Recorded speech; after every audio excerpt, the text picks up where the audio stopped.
सोनिया जी को नाक पे फुंसी हो जाती है या मोदी जी के यहाँ पे भी फुंसी हो जाती है? वो हमने कहा कि मानवतावादी के नाम पर हम गठबंधन आपके साथ में नहीं करेंगे। मानवतावाद में चोर चुहारे चंडाल बदमाश गुंडे रेपिस्ट सब छूट जाते हैं। मीडिया दिख रही है, आप यूट्यूब चैनल वाले ही दिखा रहे हैं ना, तो हमारी विचारधारा वो लोग को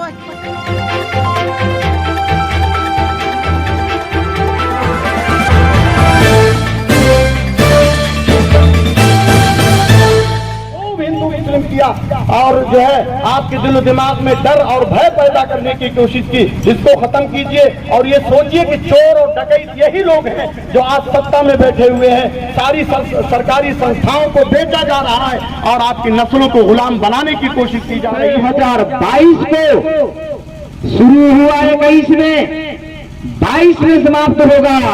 ये 7 महीना के साथ ये परिवर्तन यात्रा निकाली गई।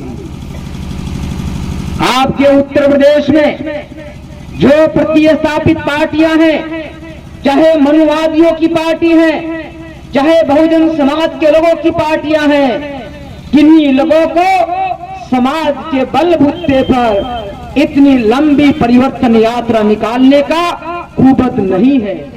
तो बेटी ने क्या किया, वीडियो बना रही थी कि मेरे पिताजी को मार रहे हो। नमस्कार, अस्सलाम वालेकुम, सत श्री अकाल। मैं आपका होस्ट आपका दोस्त अदीब सिद्दीकी हाजिर हूँ ग्राउंड रिपोर्ट में। आज हमारे साथ है 2 खास मेहमान। एक है आर.के. अम्बेडकर साहब जो राष्ट्रीय ए.के. अम्बेडकर साहब जो राष्ट्रीय प्रचारक हैं, और निशा विश्राम मैडम, ये भी राष्ट्रीय प्रचारक हैं बीएमपी की, बहुजन मुक्ति पार्टी।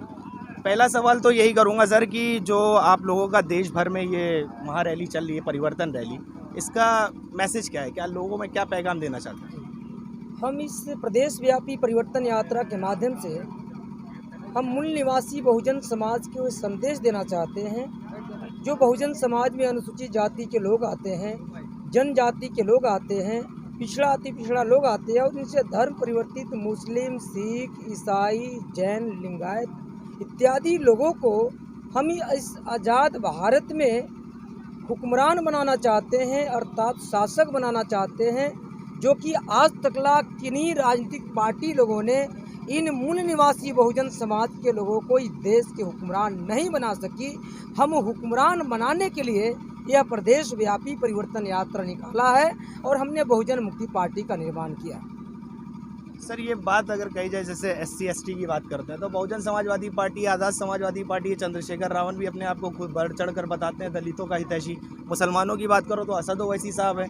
तो आप वहाँ पे कहाँ फिट हो रहे हैं? ऑप्शन कहाँ? ऑप्शन तो बहुत क्रिएट हो रहे हैं ना। नहीं, आपका भी सवाल बहुत मौलिक सवाल है कि ये बहुजन समाज पार्टी के लोग भी पिछड़ाती पिछड़ा अनुसूचित जाति की बात करते हैं, समाजवादी के लोग भी बात करते हैं, लेकिन उनकी बिहेवियर में दिखाई नहीं दे रहा है।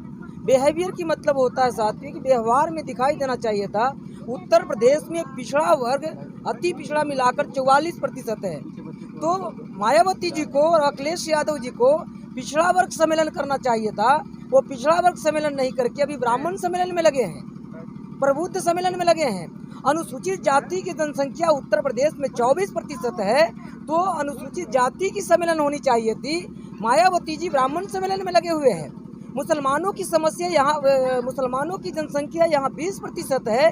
मुसलमानों को इकट्ठा करने के लिए, जोड़ने के लिए सम्मेलन होनी चाहिए थी, नहीं हो रही है। यह हो रही है ब्राह्मण सम्मेलन और प्रबुद्ध सम्मेलन। तो जो मायावती जी जैसे कर रही है उसका ही कॉपी अखिलेश यादव जी कर रहे हैं। कभी मिश्रा की जयंती कर रहे हैं और कभी वो भी ब्राह्मण सम्मेलन, कभी परशुराम की मूर्ति बनाएंगे, कभी लंबा बनाएंगे, कभी छोटा बनाएंगे। दोनों ऐसी करने में लगे हुए हैं, जिससे सिद्ध होता है कि उत्तर प्रदेश के 44%, जो 44% पिछड़ा वर्ग के लोग हैं, वो इनसे कट चुकी है। और कटने के बाद पूरी की पूरी उनकी अपार जन समर्थन के साथ में और तन मन धन के साथ में वो बहुजन मुक्ति पार्टी के साथ में आ रहे हैं। और जो 24% अनुसूचित जाति के लोग हैं, उनका भी अपार जन समर्थन ये बहुजन मुक्ति पार्टी को मिल रही है। आपके यहाँ 0.कुछ% आदिवासी पाए जाते हैं, जैसे सोनभद्र हो गया, 2-3 जी मिर्जापुर हो गया, उनका भी समर्थन हमारा बहुजन मुक्ति पार्टी के मिल रहा है। हमने जंगलों में जाकर परिवर्तन यात्रा चला कर आया और झोली भर भर के, जैसे यहाँ पैसा मिला वैसे पैसा लोगों ने दिया, झोली भर भर कर दिया। तो ये सारे के सारे लोग आ रहे हैं। और आप तो देख ही रहे हैं, पूरा मुसलमान भाई, हमारा विधानसभा का अध्यक्ष प्रभारी मुस्लिम भाई है, हमारे राफुल साहब, ये हमारे मुस्लिम का राष्ट्रीय मुस्लिम मोर्चा के प्रदेश के अध्यक्ष हमारे हैं। और इसमें अधिकतर जो मुसलमान भाई हैं, मतलब मुसलमानों का भी जो जन समर्थन जैसे बहुजन मुक्ति पार्टी को मिल रही है, इससे ये सिद्ध होता है कि ये सारा ये जो बहुजन समाज है सपा और बसपा से कट चुका है। सर, मैंने अपने सवाल में 3 नाम का जिक्र किया, समाजवादी, बसपा और चंद्रशेखर रावण के बारे में आपने कोई जवाब? चंद्रशेखर के बारे में आप जो पूछ रहे हैं तो मैं चंद्रशेखर के बारे में बताना चाहता हूं। जैसे 2020 की चुनाव जब उत्तर बिहार में हो रही थी तो चंद्रशेखर के पार्टी वहां पर नॉमिनेशन करने के लिए, वहां पर हमारी 3 पार्टियों के गठबंधन चलने की बात चल रही थी, बहुजन मुक्ति पार्टी और चंद्रशेखर की पार्टी आज़ाद समाज पार्टी और पप्पू यादव की पार्टी जन अधिकार पार्टी, उपेंद्र कुशवाहा की पार्टी रालोसपा राष्ट्रीय लोक समता पार्टी, ऐसे और एसडीपीआई जिसका जो मुस्लिम लोग उनको चलाते हैं एसडीपीआई का, उनका नेता का नाम अभी बोल रहा हूँ, हाँ, तस्लीम रहमानी साहब ने कई बार हम लोग को कार्यालय में आया और कहा कि हम सभी लोग गठबंधन करना चाहते हैं। तो हम लोगों ने कहा ठीक है, गठबंधन करना चाहते हैं, सबकी लड़ाई अगर एक है, गठबंधन किया जाए। साहब, जब गठबंधन की बात हुआ, होटल में मीटिंग हुआ, फाइनली जब स्वरूप दिए जाने लगे गठबंधन की नाम की जब बारी आया तो पप्पू यादव ने कहा कि गठबंधन की नाम जो होगी, हमने जो नाम दिया था वो नाम पर एतराज़ किया, चंद्रशेखर ने भी एतराज़ किया और पप्पू यादव ने भी एतराज़ किया और एसडीपीआई के लोगों ने भी एतराज़ किया। तो नाम दिया मानवतावादी गठबंधन। हमने कहा कि मानवतावादी के नाम पर हम गठबंधन आपके साथ में नहीं करेंगे। मानवतावाद में चोर, चूहड़े, चंडाल, बदमाश, गुंडे, रेपिस्ट सब छुप जाते हैं। और आप इसी को आधार बनाकर आप ऊंची जाति के लोगों को टिकट देंगे, गुंडों बदमाशों को टिकट देंगे, तो बहुजन मुक्ति पार्टी कतई भी उनके मंच पर जाकर प्रचार नहीं करेगी आपके कैंडिडेटों के समर्थन में, इसलिए गठबंधन आपके साथ में नहीं होगा। और यहाँ तक चंद्रशेखर के बारे में, वो जो उनका पार्टी के लोगों ने नॉमिनेशन किया था, सारे के पर्चा जो खारिज कर दिया गया क्योंकि उनकी रजिस्ट्रेशन नहीं मिली थी। ऐसी परिस्थिति में उनके ऊपर तो एफआईआर होना चाहिए था और 420 का केस होना चाहिए था, लेकिन बीजेपी कांग्रेस के लोगों ने नहीं किया क्योंकि इन लोगों ने इनके द्वारा प्राकृतिक तरीके से एक प्रोजेक्ट के तरीके जो होता है उसके तरीके से प्रोजेक्ट किया जा रहा है। और ये काशीराम साहब के सपना पूरा करने की बात कहते हैं चंद्रशेखर जी, मान्यवर काशीराम साहब के, बाबा साहब अम्बेडकर का। जब बिहार में प्रचार चल रहा था तो मिश्रा जो कैंडिडेट था, जन अधिकार पार्टी के कैंडिडेट था, उसके प्रचार में हेलीकॉप्टर से बैठकर प्रकाश अम्बेडकर, चंद्रशेखर आज़ाद, पप्पू यादव मिश्रा के प्रचार उत्तर बिहार में कर रहे थे। तो ये बिहार के प्रचार से सिद्ध होती है कि वो कितना अम्बेडकरवादी हैं, कितना मानवर काशीराम साहब की सपना पूरा करेंगे और कितने बड़े दलितों के हितैषी है। वो बिहार के चुनाव में उन्होंने जाकर दिखा दिया और वही हाल इधर भी। मैडम से एक जवाब ले लेते हैं। मैम, जैसा कि मौलाना साहब अपनी स्पीच के दौरान कह रहे थे कि अगर आरएसएस के विरुद्ध में कोई संगठन खड़ा है तो वो वामसेफ है, लेकिन हम जब मेन स्ट्रीम मीडिया देखते हैं तो हम वामसेफ के वहाँ किसी प्रवक्ता को उस महत्वता से नहीं देखते कि कोई मेन स्ट्रीम मीडिया आपको इतनी तवज्जो दे रहा है या आपको अपना गेस्ट बना के बुला रहा है, जैसे आज तक का एजेंडा हो गया और फिर एबीपी का शिखर सम्मेलन हो गया। तो ऐसा क्यों हो रहा है? ये जो मीडिया है वो हमेशा मेश्राम साहब को हाईलाइट नहीं करना चाहिए। मेश्राम साहब हमेशा खुली बात करते हैं, बहुजनों की बात करते हैं और उनके अंदर की बात करते हैं। और जब दुश्मनों को मालूम है कि इनका डीएनए क्या है, जब डीएनए की बात करते हैं, सच्ची बात करते हैं, तो उनको बुरा लगता है। और उनको मालूम है कि इनकी बातें जो है डायरेक्ट बातें आम जनता के साथ में हो रही है। अगर इनकी सही बातें जनता तक डायरेक्ट पहुंच जाएगी तो ये जो आरएसएस की आप जो बात कर रहे हैं, ये जो जिसका डीएनए विदेशी है उनकी आप जो बात कर रहे हैं, उनकी पोल खुल जाएगी। अगर पोल खुल जाएगी, पोल ना खुले इसके लिए वो लोग वामन मेश्राम को हाईलाइट नहीं करते। अगर हाईलाइट करेंगे तो वो हाइड हो जाएंगे। इसीलिए वो आप उनकी विचारधारा है, जो वामसेफ की विचारधारा है, वो लोगों तक पहुंचाना ही नहीं चाहते। और आज भी देखिए ना, इतनी सारी संख्या में टांडा के लोग खड़े हुए हैं और कोई मीडिया दिख रही है, आप यूट्यूब चैनल वाले ही दिखा रहे हैं ना। तो हमारी विचारधारा वो लोग को पसंद नहीं है।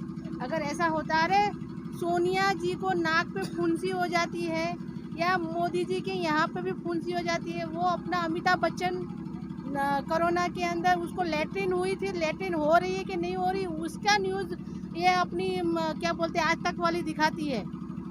लेकिन वामन मेश्राम की सही बात जो जनता तक पहुंचानी चाहिए वो अंजना कश्यप को या किसी को, सुधीर जी को या किसी को भी, या अपना क्या नाम है अपना रवीश कुमार को, वामन मेश्राम की सच्ची बात वो लोगों को नज़र नहीं आती।